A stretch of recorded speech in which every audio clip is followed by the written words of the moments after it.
SBN সোনার Bangla news, সত্যের পক্ষে সর্বদা অটল। সোনারগাঁও উপজেলার নোয়াগাঁও ইউনিয়নে গোবিন্দপুর গ্রামে গণসংযোগ করে জামায়াতের মনোনীত প্রার্থী প্রিন্সিপাল ডক্টর ইকবাল হোসেন ভূঁইয়া। সোনারগাঁ থেকে সহকর্মী তথ্যচিত্রে দেখুন বিস্তারিত। সোনারগাঁও উপজেলা নোয়াগাঁও ইউনিয়নে গোবিন্দপুরে গণসংযোগ করে জামায়াতের মনোনীত প্রার্থী principal doctor Iqbal Hossain Bhuiyan. 20 September শনিবার গোবিন্দপুর গ্রামে জামায়াতের বিভিন্ন পর্যায়ের নেতাকর্মীদের নিয়ে দাঁড়িপাল্লা মার্কায় ভোট চায়। প্রিন্সিপাল ডক্টর ইকবাল হোসেন ভূঁইয়া বলেন, বাংলাদেশ জামায়াতে ইসলামী সরকার গঠন করলে বাংলাদেশে সংখ্যালঘু বা সংখ্যাগুরু বলতে কিছু থাকবে না। প্রত্যেকটা নাগরিক সমান অধিকার পাবে। তিনি আরও বলেন, বাংলাদেশ থেকে ফ্যাসিবাদ দূর হয়ে গেছে, দ্বিতীয়বার আর বাংলাদেশে ফ্যাসিবাদ আসবে না। দেশের তৌহিদি জনতাকে সাথে করে নিয়ে সিদ্ধান্ত গ্রহণ করেছেন বাংলাদেশটাকে সুন্দর করে ইনসাফপূর্ণ একটি বাংলাদেশ বিনির্মাণ করবার স্বপ্ন বাংলাদেশ জামাত ইসলামী, এদেশের ওলামায়ে কেরাম, এদেশের শিক্ষক সমাজ,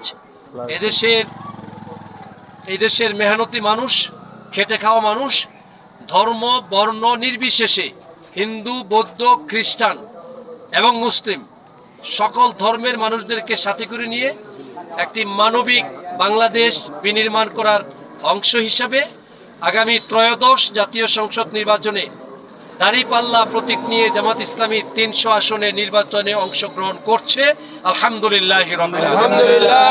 আমি নোয়াগাঁও ইউনিয়নের চরপাড়া এলাকার লাদুরচর গ্রামের সর্বস্তরের মানুষ, চরপাড়া এলাকার সর্বস্তরের মানুষের কাছে বিনীতভাবে আবেদন করতে চাই, ভাইদের কাছে আবেদন করতে চাই, বোনদের কাছে আবেদন করতে চাই, সর্বস্তরের মানুষের কাছে আবেদন করতে চাই, একটা সুন্দর বাংলাদেশ বিনির্মাণ করা, একটি বৈষম্যহীন বাংলাদেশ বিনির্মাণ করা, চাঁদাবাজদের হাত থেকে মুক্ত একটা বাংলাদেশ বিনির্মাণ করা, দখলবাজদের হাত থেকে মুক্ত একটা রাষ্ট্র বিনির্মাণ করার স্বপ্ন দাঁড়িপাল্লার পক্ষের লোকেরা দেখছে। আলহামদুলিল্লাহ রাব্বিল আলামিন। আলহামদুলিল্লাহ। আমি এই লাদুরচর এবং চরপাড়ার এই চৌরাস্তায় দাঁড়িয়ে স্পষ্ট করে এই এলাকার মানুষগুলোকে বিনয়ের সাথে আবেদন করব, আসুন আল্লাহ তাআলার রেজামন্দি হাসিলের জন্য, আসুন বিশ্বনবী সাইয়েদুনা মুহাম্মদ সাল্লাল্লাহু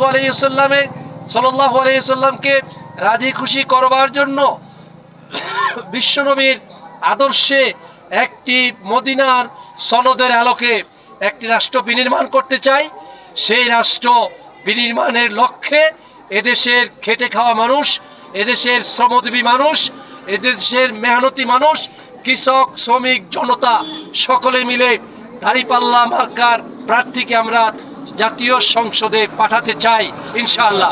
আপনাদের সকলকে দাঁড়িপাল্লা প্রতীকে ভোট দেওয়ার উদাত্ত আহ্বান জানিয়ে, কোরআনের পক্ষে ভূমিকা রাখবার উদাত্ত আহ্বান জানিয়ে আজকে লাদুরচর এবং চরপাড়ার এই মোড়ে, এই চৌরাস্তার তাৎক্ষণিক পথসভা, সংক্ষিপ্ত পথসভার কার্যক্রম এখানেই শেষ করছি। আমরা চরপাড়া গ্রামে গণসংযোগে যাব, আপনাদের সকলকে সেই গণসংযোগে অংশগ্রহণ করবার উদাত্ত আহ্বান জানাচ্ছি। আসসালামু আলাইকুম ওয়া রাহমাতুল্লাহি ওয়া বারাকাতুহু।